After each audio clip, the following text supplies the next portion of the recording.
I wish I had learned this truth many years ago.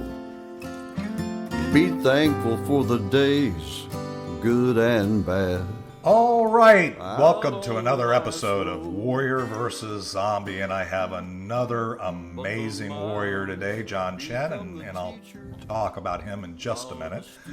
But let me first tell you, if you're joining us for the first time, what Warrior versus Zombie is all about. Success is a journey, it's not a destination. We all have our ups and downs, wins and losses that are all part of making us who we are up to this point, and they provide a foundation for our path forward.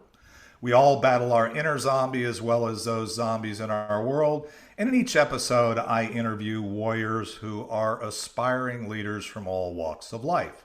Entrepreneurs, artists, health practitioners, business owners, literally any inspired leader that has a story to tell. These warriors have a cause, they have unique value, and a vision that goes generations into the future, and today's warrior is no exception. Chen is an amazing warrior. He started Geoteaming 23 years ago and is a recognized thought leader on engaging virtual meetings. He's an author of Engaging Virtual Meetings and 50 Digital Team Building Games, a top-selling business book. John's clients learn from his over 35 years of virtual meeting experience. His work has earned him multiple awards. More than 230,000 clients across the United States and in countries including Spain, France, and Taiwan are experiencing breakthrough results with his methodology. John is an extreme leader of geoteaming. He climbs mountains, walks on fire, swims with dolphins in the wild, rides Harleys, organizes Super Bowl suites while meeting with people from around the world from his computer. He's a dynamic, energetic, and effective facilitator who makes friends with everyone and has a vision to help every warrior become the top 1% at what they do. So Chen, so excited to have you. Welcome to Warrior versus Zombie. How are you doing today? There we go. David had to do my own intro. Thank you so much, David. So excited to be here on Warrior versus Zombie. I know I got a chance to talk to your group earlier and get introduced to them. And now I love that I'm here on Warrior versus Zombie, right? This is I have a lot of friends who are zombie fans. And actually, one of the things I've done is I've worked with Jay Bonasinga, who is the author of The Walking Dead, some of the most famous zombies we know.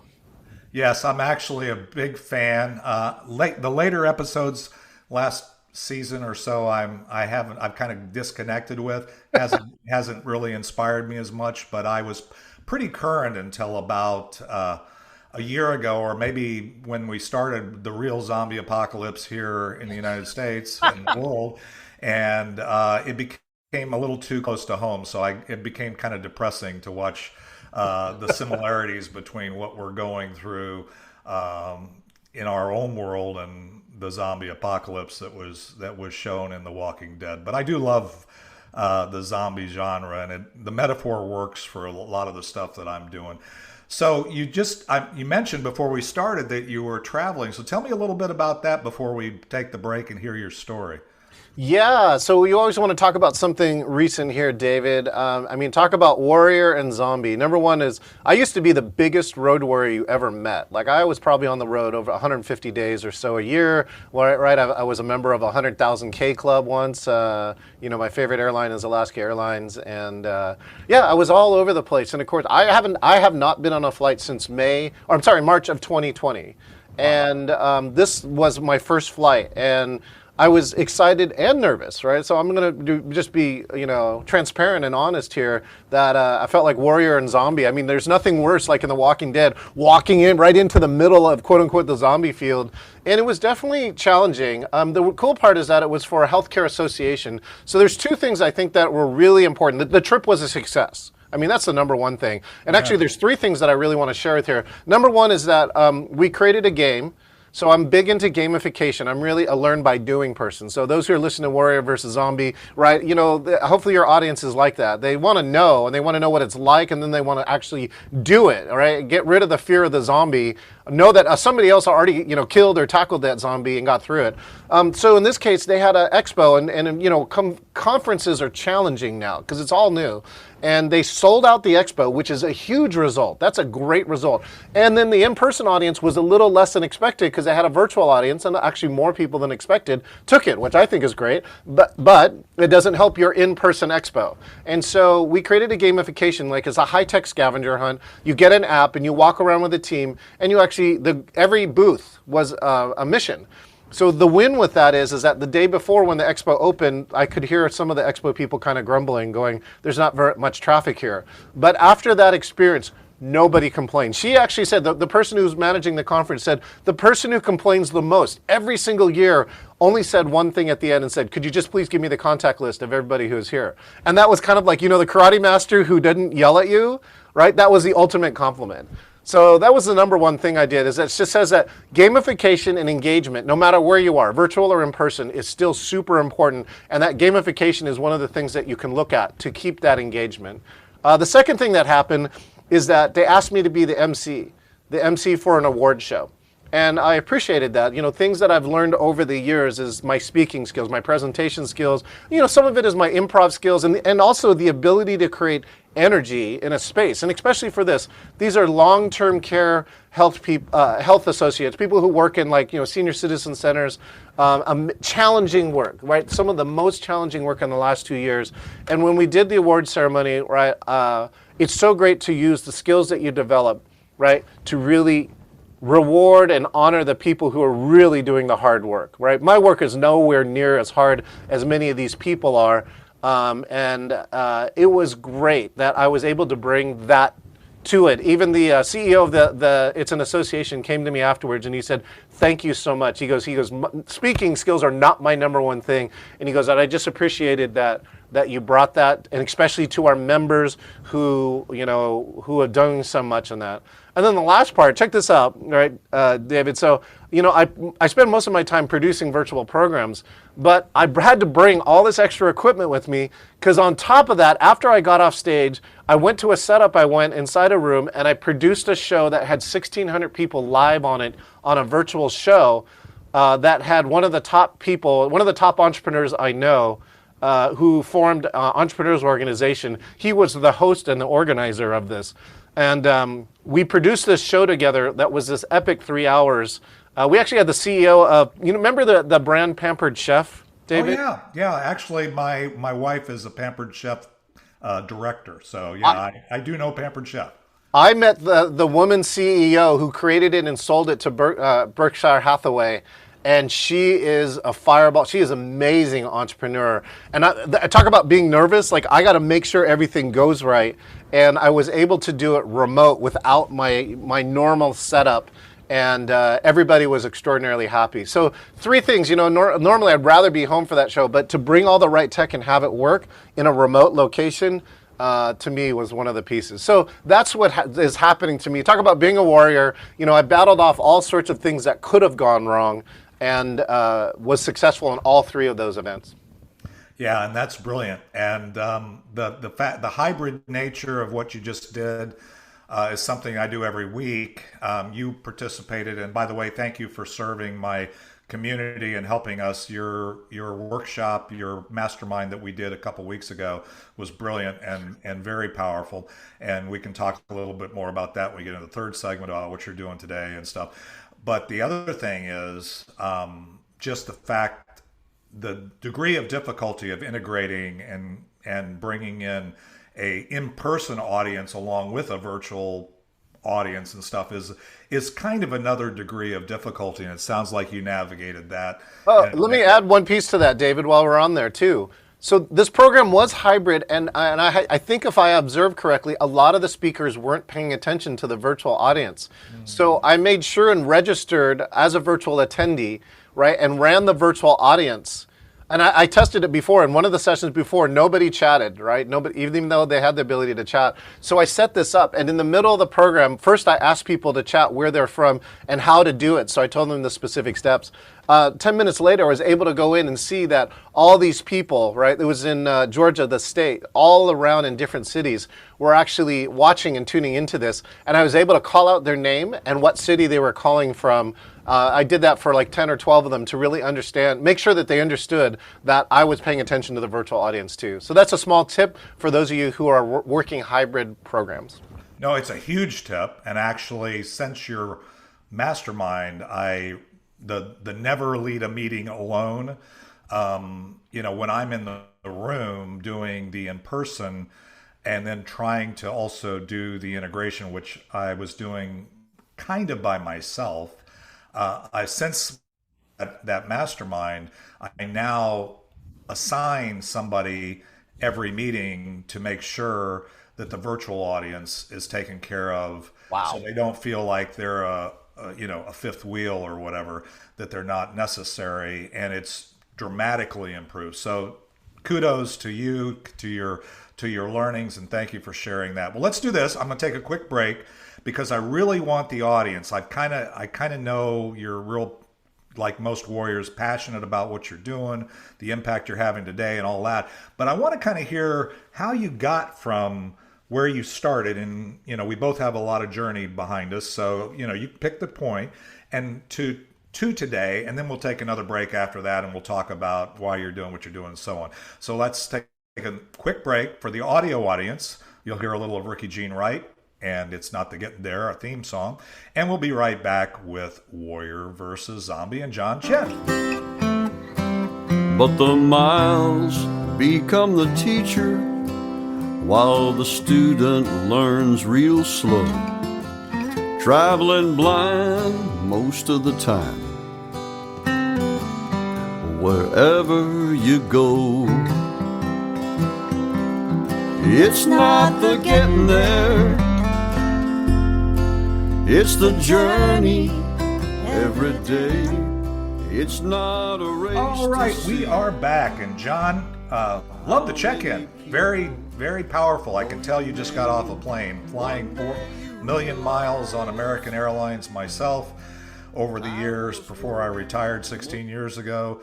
I can relate to, in fact, that's where I came up with the zombie metaphor, was I can relate to the fact that people moving through the airports, even back then, seemed like zombies. We were just all going through the motions. You even saw some of the same people, same flight attendants, same pilots, Yeah. same things. I commuted from Dallas to Vancouver for 14 straight months every week. And, I got to know everybody on the plane, it seemed like. And when I got back from that, I realized that I felt like I was in a zombie apocalypse, and it kind of inspired me to move on and be more intentional in what I was doing, regardless of the money I was making. But anyway, let's talk about your story. So tell us, these warriors, how you got from where you started to where you are today.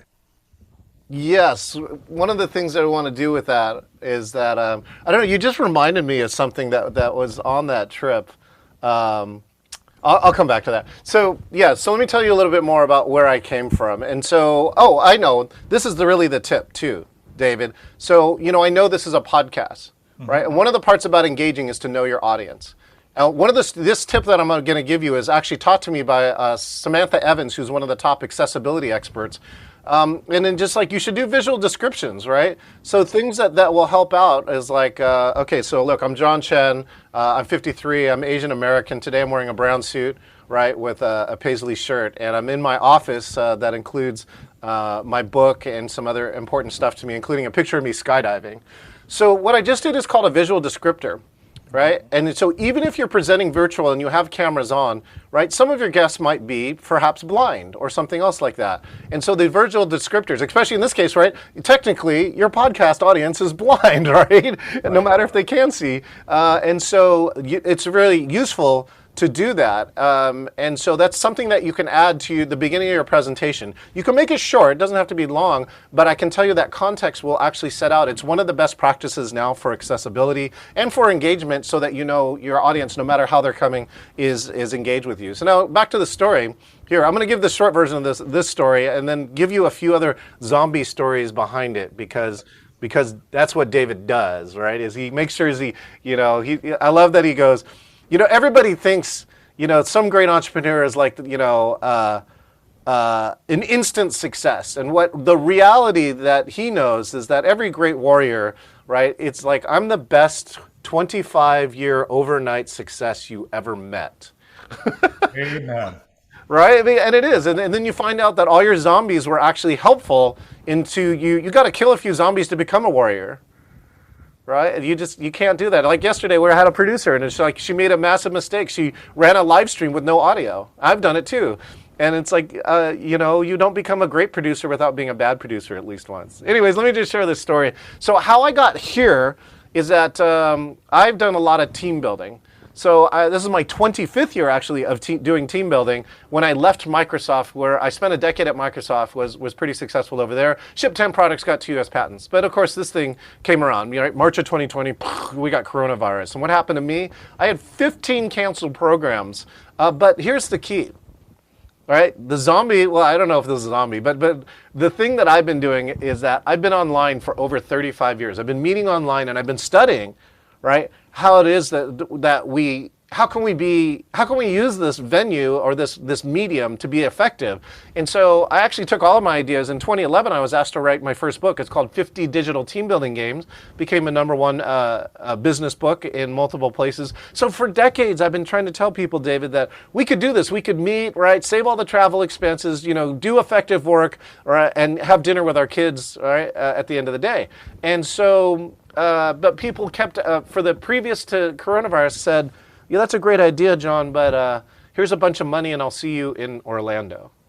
And I had to rack up another, 4,000, 8,000 miles. But so in March of 2020, I'm sitting around my office with no business because it all got canceled, going, what am I going to do? I put a class here called Virtual Team Building. I put it on Eventbrite, which is now basically its own search engine for, doing something for events.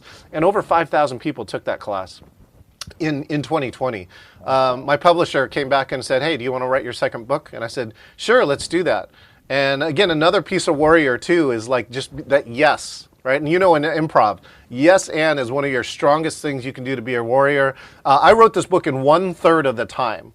We did not know what the window was for coronavirus, right? Like maybe it gets solved tomorrow, right? Yeah, we know that didn't happen, but my publisher thought, we got to get into this window while it's here because it could disappear. And so I wrote the book in 2 months, and we put it out. I think we started the process in May, and it hit the shelf in October of 2020. It hit the #1 Amazon hot release when it came out, and now what I spend most of my time doing is designing, producing, speaking at, and being an MC at virtual meetings. And so what you see on screen here, if you have some of our visual audience here, again, we're talking about Jay Bonasinga. I got a chance to produce him as a keynote speaker, he talked about how he wrote that show. He says, watch season 1, by the way. This is Patrick Lencioni. He wrote 5 Dysfunctions of a Team, sold 7 million books. This is Elizabeth Gilbert, the author of Eat, Pray, Love, and one of the top keynotes of last year. She sold 16 million books and had Julia Roberts play her. And of course, this is Damon John from Shark Tank.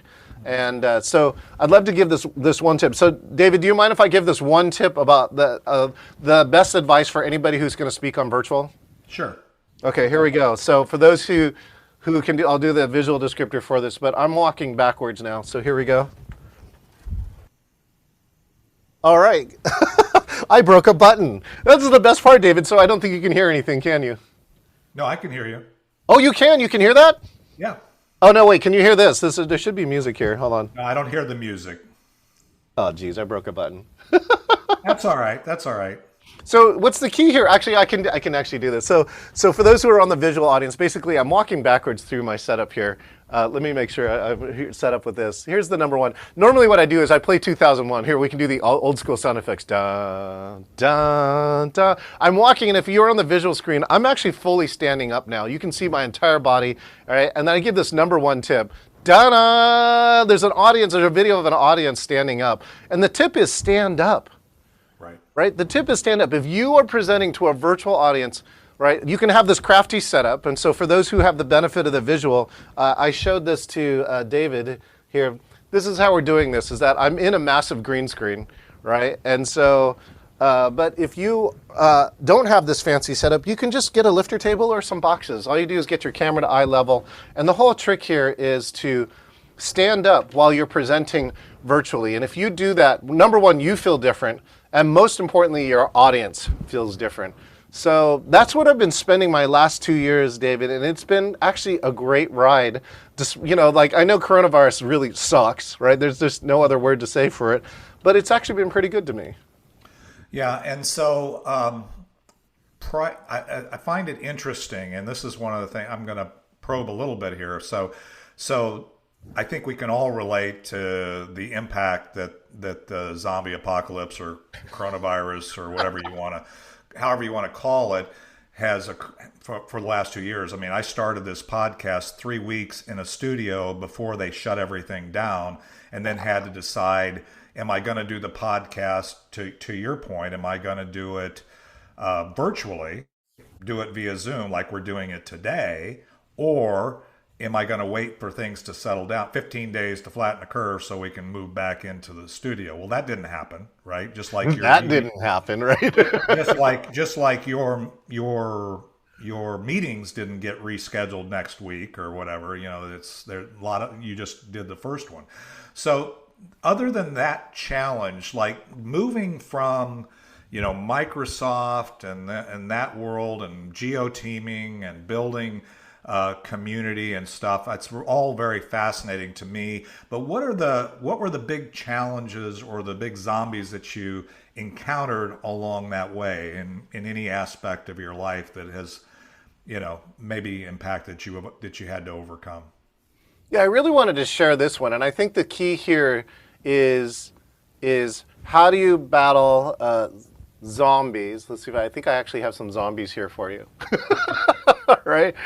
How do you battle zombies, right? And how do you, out of battling zombies, right, how do you become, right, a warrior? And so I can tell you, I think a lot of people, especially entrepreneurs, right, some of your warriors equate that to entrepreneurism, is that one of the most challenging things, and I'll go back to that descriptor you said at the beginning, David.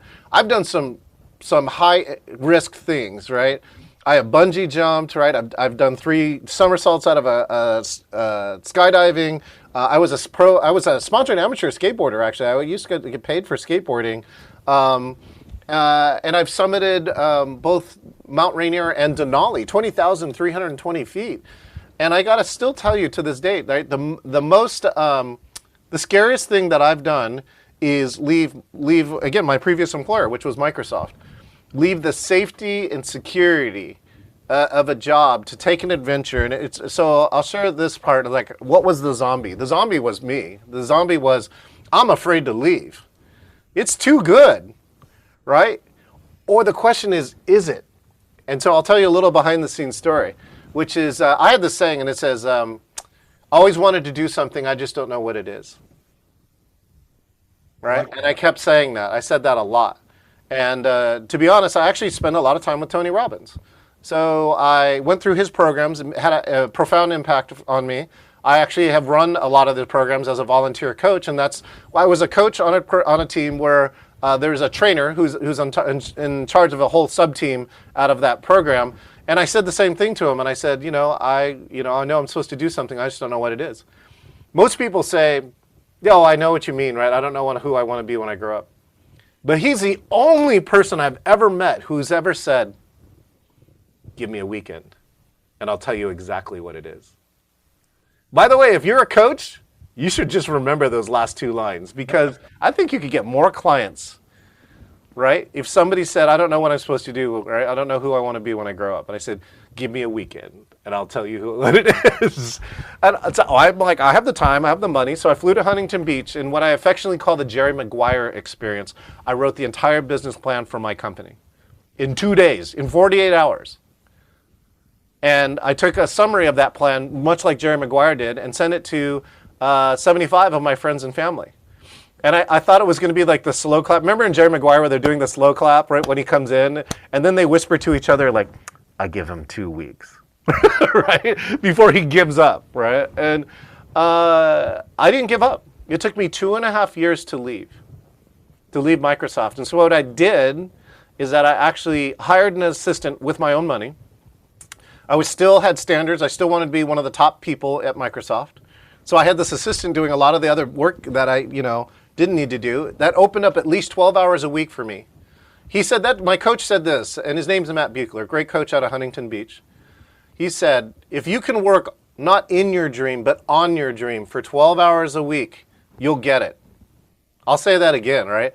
If you can work 12 hours, not in, you know the difference, not in your, but on your dream, you will make it. And I'm telling you that I'm celebrating my 25th year, David, of doing that. And let me continue on the zombies, right? So here come the zombies, right? I have this business plan, that's great, right? And I'm still, to be honest, I was scared. I didn't want to leave. And so if you go and declare, I want to be a warrior, I can tell you one thing that life will do. Life will test the hell out of you. It will ask you, it will test you and say, do you really want this? And so some of the zombies that came up, and some, by the way, zombies aren't all ugly and scary. Some of them are very sexy, right? They have a lot of money, or they have a lot of power, they have a lot of prestige, whatever it is. And so in this case, one of them was that I was getting ready to leave. I literally had like 2 years into this process, and I want to leave, and the Microsoft training department came back and said, oh, we want you for the training department, which is kind of where I was going. So I could actually learned all this stuff with less the risk, let Microsoft take all the risk. The challenge was for my family, I'd already arranged a 12-week trip that when I'm going to quit, I was going to take 12 weeks in an RV. We were going to go across the country together as a family, right? Literally, my daughter learned to walk in this RV in Yellowstone. On the actual trip. That actually happened. All right. But I got tempted. I got tempted from this, and I literally thought, I could stay. I don't have to do my dream. I could stay here at Microsoft and maybe get part of it. But I said I need this leave. This leave. So I went to my general manager at the time, an amazing gentleman who shipped a lot of products, made a great career at Microsoft. And I came to him. I said, look, I just need 12 weeks off. It could be unpaid. I don't care. I just need 12 weeks off to do this thing with my family. I'll come back and I'll stay any number of years that you want, right? So just so you know that I'm not going to take this trip and leave, 2, 3, 4 years, and I'll stay. And we had this big argument. And basically he said, a classic line, and this guy was the biggest rule breaker. He said, if I have to do it for you, I have to do it for everyone. And this guy was the first rule breaker. It was such BS. But he was saying it. I'm like, and then all of a sudden in the middle, we're having this heated argument, right? All of a sudden in the middle of the argument, I just get this, what I call a moment of clarity. And I just stopped talking. And he goes, John, are you okay? John, what? Do you have something else to say? And I just stopped and I said, his name's Brian. I said, Brian, thank you so much for the clarity, right? And then I left the meeting. And then the first phone call was to my stockbroker to move all my stocks over, and then I left Microsoft. And that was really that was a zombie, right? That's a zombie you got to kill. You will get tested. You will get tempted by a lot of things. They're not quite your vision, right? I go back to the story. I rewatched Rocky on this trip. It just happened to be on one of the channels. And if you know the story that Rocky turned down $250,000 because they were going to pay him not to star in his movie. And he said, no, I want this lead part. And he ended up getting it, but he turned down easy money and had to go deeper into close to debt. I think somebody said he had to sell his dog, if I got the story right. And he was able to buy it back, later by adhering to his vision. So I will tell you this, right? Zombies are everywhere. They're not what they look like. Sometimes you really need to look carefully what a zombie looks like. And I can tell you that if you make bold decisions that are in line with your vision and values, that you can become a warrior. And again, to me too, just to be clear, a warrior in this case we're talking to, David, is male, female, right, non-binary, whatever it is. In warrior, we're talking about non-gender specific warriors. Yeah, and you've hit on so many powerful things there, John. And I really, I mean, in your story, I can relate to it, having left corporate 16 years ago, at the top of your game, saying I don't have peace about this anymore. Four of my five kids were still at home. I totally relate to all that. That's a huge zombie, because really one of the biggest zombies we don't recognize, and we're all warriors. By the way, I say everybody's a warrior. It's just how infected are we with our zombie virus, or how much of our intent are we acting on every day? And so, and it's a daily journey, right? So everything you said is so powerful and so important. And I guarantee you there are many warriors listening to this going, yeah, I know that. Comfort is the biggest zombie people encounter. It is such a big zombie in people's life, because no growth occurs, no dream is realized other than what you've already achieved, right? Outside your comforts, or within your comfort zone. You have to move outside of that. And so one of the biggest zombies that many warriors don't even realize exists is comfort at any point along your journey can be the thing that derails it. Well, this is brilliant. I love the story, the check-in. What I want to do is take a quick break. We're going to come right back, and what we'll talk about after hearing a little bit of Ricky Jean Wright is I want to hear about why you're doing specifically what you're doing today, which I've already kind of picked up a lot of that in the check-in and here.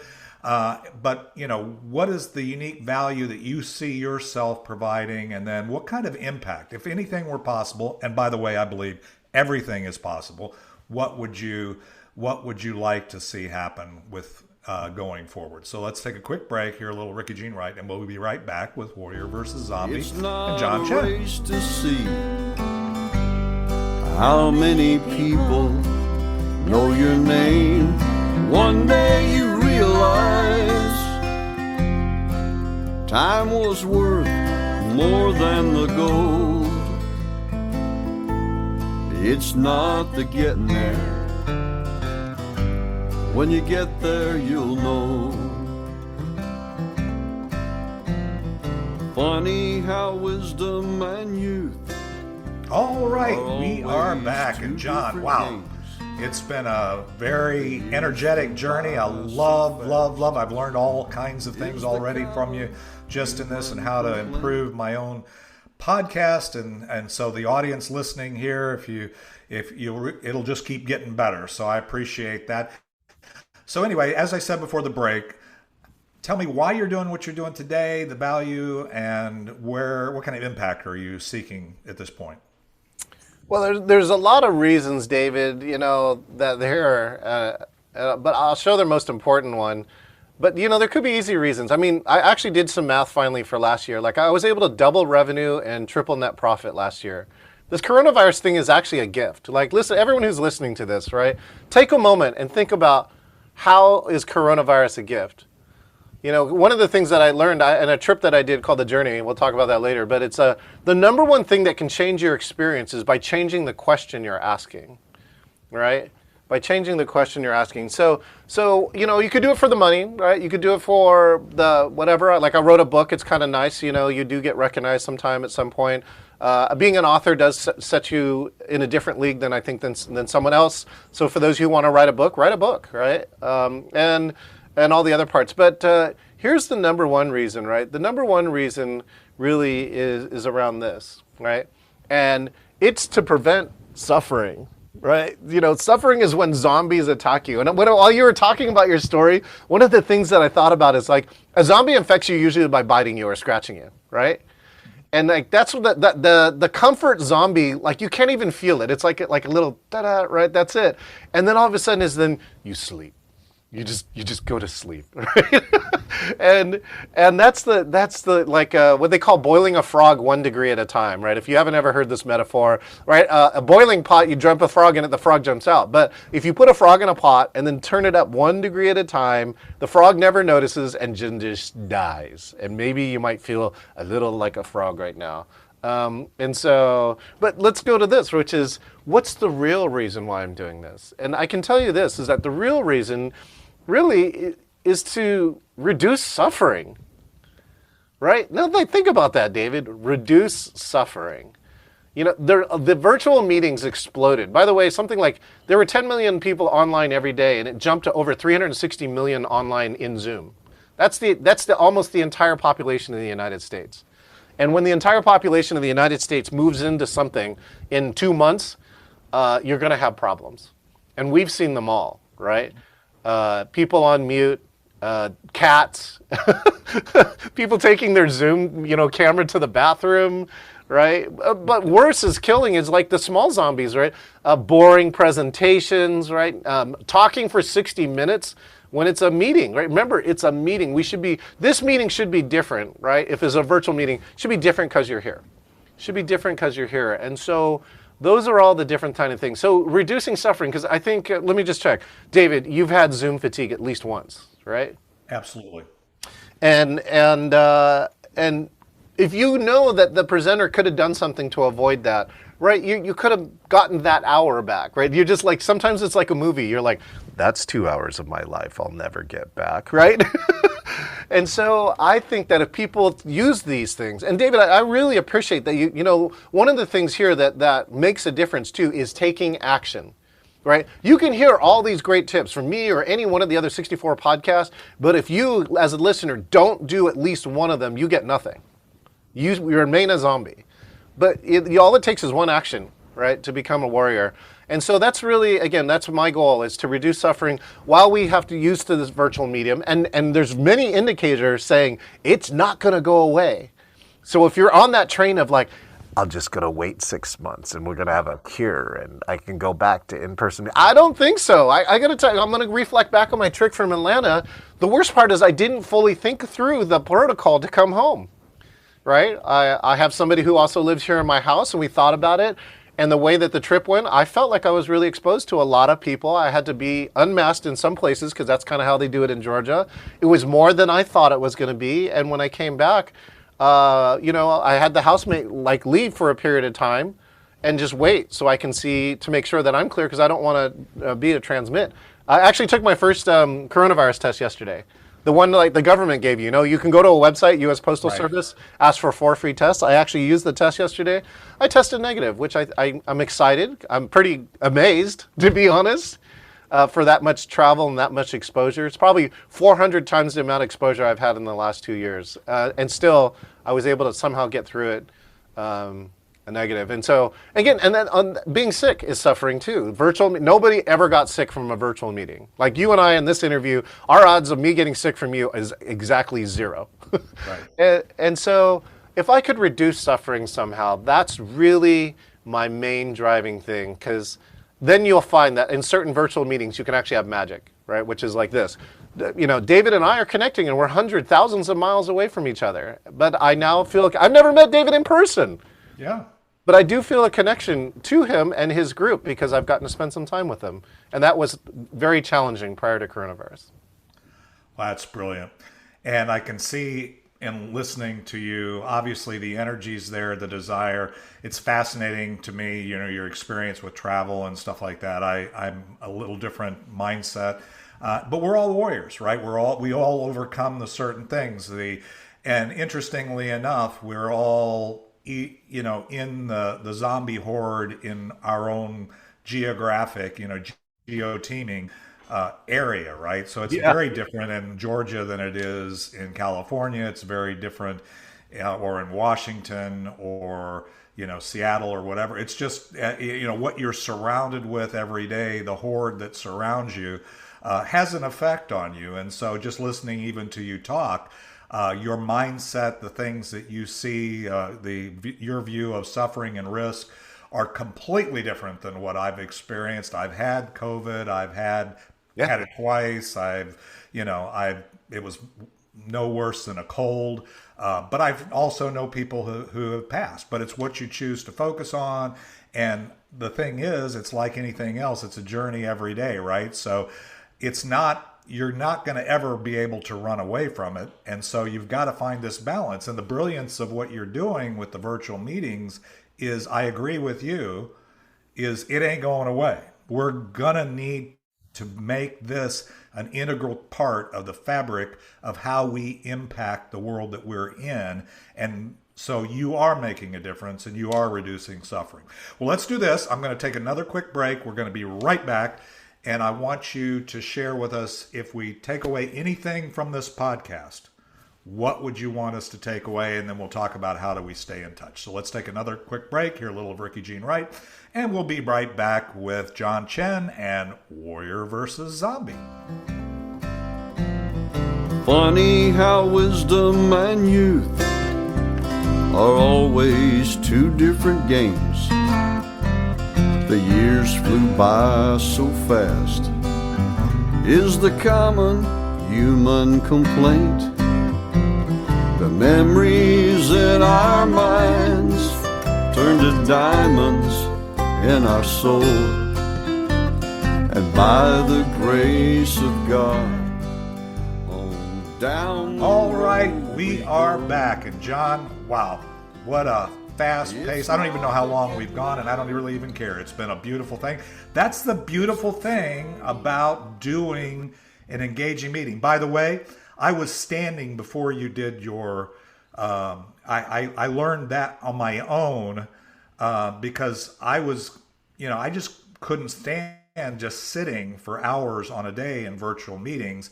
And so I got me a stand desk. So before you'd even done your mastermind, but there's so many nuggets. Anybody watching, by the way, or listening to this podcast, there is a show called the Connect and Thrive Mastermind with John Chen that we spent about an hour and a half, and John filled the whole time with so much value in terms of how to create an engaging environment, more so than I've even attempted to. But one of the things is I shared with him before we started is I never lead a virtual meeting alone, except if a one-to-one like this. But in that kind of setting where you have a bunch of people and you're doing it, you need help. And you need to engage everybody. But anyway, so if we take away anything, John, what should we take away from this podcast? What would you want us to take away? What would you want to take away? I mean, number one, I think is, I want to share a story. I think probably the best way to do this is that I have a saying now that I share, and that's, we can make virtual meetings as good as in-person meetings, and sometimes it's even better. And so let's just check. David, do you know what FOMO is? Yes, fear of missing out. Yeah. Yeah, FOMO, for those who don't know, is FOMO, the fear of missing out, right? The fear of missing out.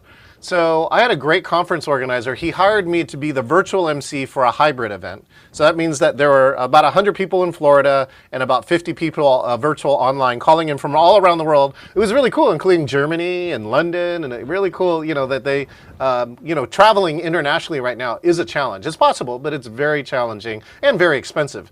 And so they just called in because that's what worked for them. And they hired me to be the virtual MC, which was a very smart idea, by the way, because again, just like not leading a meeting alone, my job solely is to focus on the virtual audience, right? And I can share tips with the production team that's in Florida to help the virtual audience. And the virtual audience loved it because they go, we always have an advocate, right? John is here, even when he's not on stage presenting, he's here advocating for us to make sure that the virtual looks right or feels right. With that. Anyways, there was a session, there's 50 of us online, and we just all did something together. We're about to log off and go to the next session.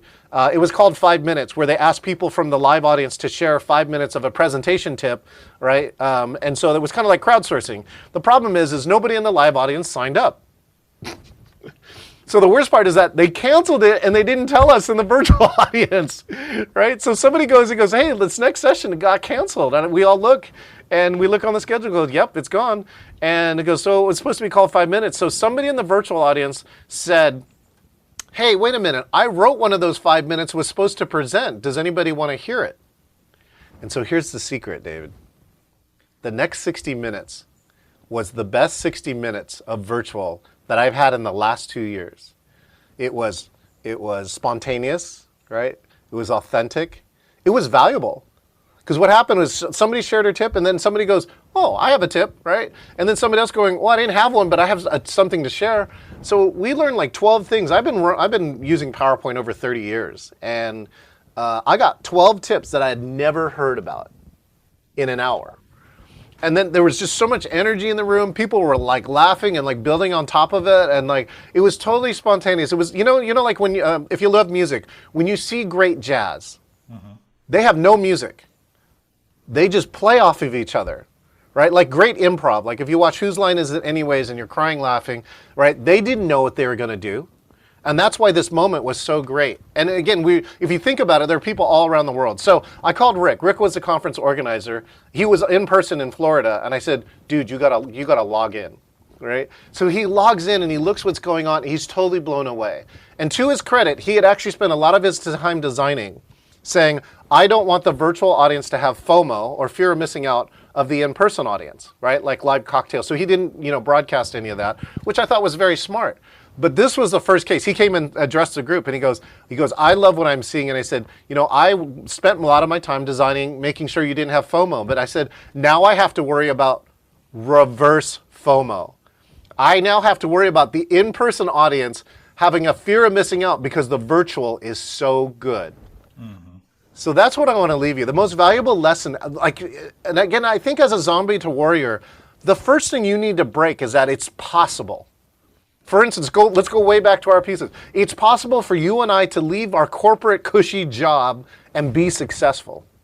Right? To make a living, to provide things, and more importantly, right? I actually have been thinking about your other part too. This is a great litmus test for anybody who's listening to this podcast. Just write the number down, right? Like David and I are watching, but we can't actually see your number. Write a number down. How much of your life is percent, right, zombie?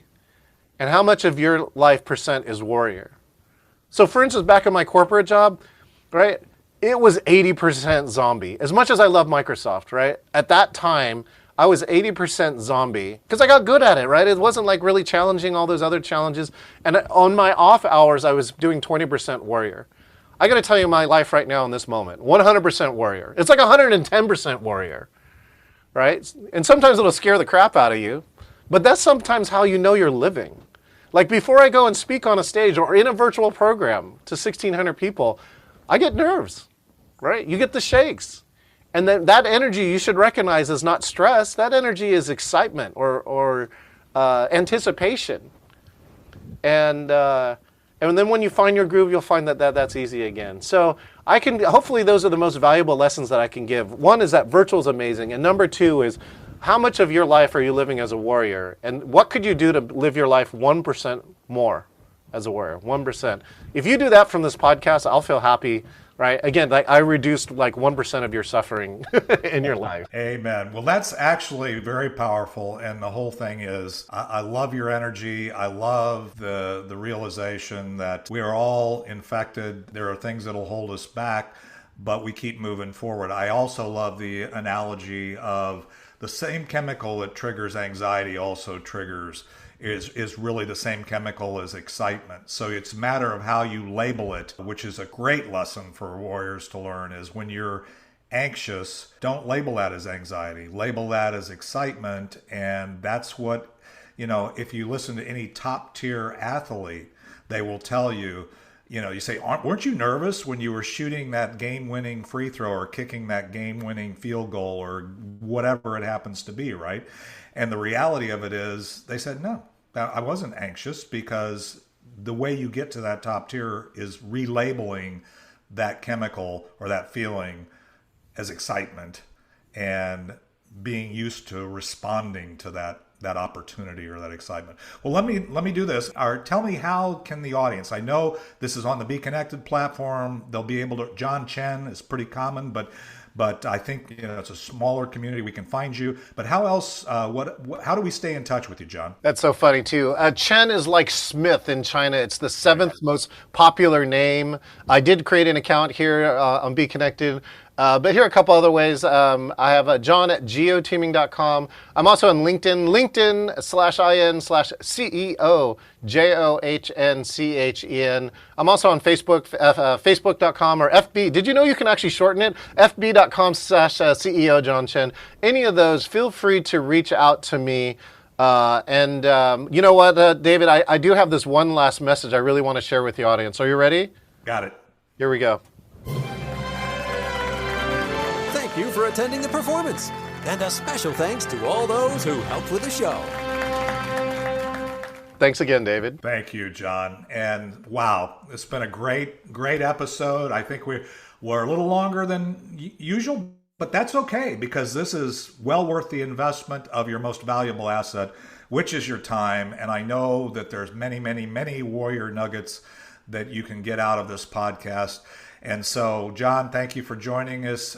Definitely, if you're in the Be Connected community, this is a guy you need to meet. This is a guy you need to connect with. He can help you function and thrive in this world, this virtual world, more so than anybody I've encountered at this point in time. So, John, thank you again for serving as you have already done, and I'm looking forward to continuing to build our relationship. Well, wait, before you finish up, David, this is for you. Ready?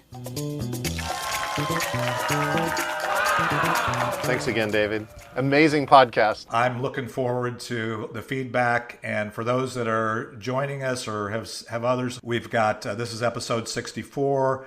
And I would encourage you to come back every Thursday at 11 a.m. Central, 9 a.m. John's time, and on the Pacific Coast and anywhere else. And you can find it on audio or video on any of the platforms. So again, let's hear the final outro of It's Not the Getting There with Ricky Jean Wright, and we'll be back next week with another warrior and warrior versus zombie. It's not the getting there, it's the journey every day. It's not a race to see how many people know your name. One day you realize time was worth more than the gold. It's not the getting there. When you get there, you'll know. One day you realize time was worth more than the gold. It's not the getting there. When you get there, you'll know.